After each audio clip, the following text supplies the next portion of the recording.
simply smiled, as he does not often to do.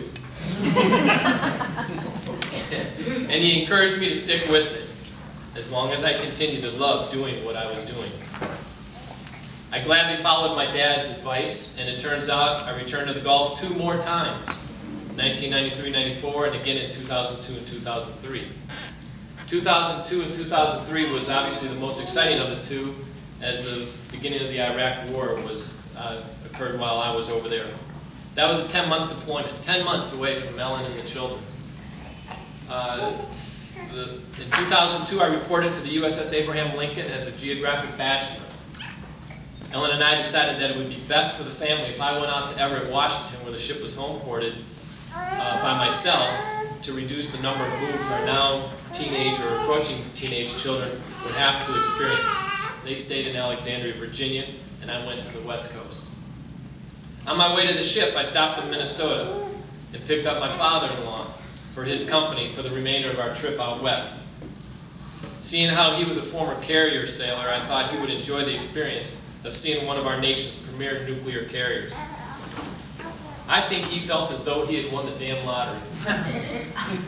Here I am, miserable, angry, frustrated. I'm heading out to the West Coast and leaving my family behind, and he's like a kid in a candy store with a dollar burning a hole in his pocket. Let's see here. I served as the ship's weapons officer, also known as the gun boss. If it went bang, I owned it. I had a department of more than 350 sailors, and it proved to be one of my most professionally rewarding leadership experiences ever. Some of you received some pictures from me from that deployment and had a couple of messages on a few bombs that I had written on there for you. So in honor of those that I led, for some of you sailors in the room, you might not understand this, Ayoyas. If you don't know what that means, Google it. Upon completing this tour, I was given orders to the Naval Academy, where I would teach calculus and probability and statistics to the midshipmen, and also serve as the Math Department's Associate Chair. This proved to be kind of a payback tour for my family, since we moved into this very large old house on the yard. It was built in 1898. Big 6-bedroom, 4 or 5 bathroom mansion. It was beautiful. It is, it's still there. We didn't burn it down. And the home faced out onto the parade ground. So some of you had the opportunity to come and visit us when we were living there, and you know what I mean. It was a fantastic time for us, since our oldest, Brian, was also now at the Academy as a midshipman. Toward the end of my 3-year tour at the Academy, I requested and was granted a 1-year extension.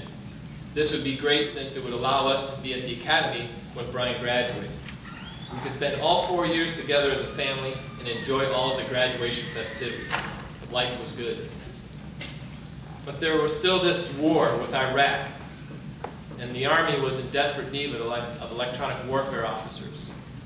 Already, the Academy had sent off a number of officers to Iraq to lend a hand, and I was feeling the itch to get in the game. So I had a little talk with Ellen, told the children about our decision one night at dinner.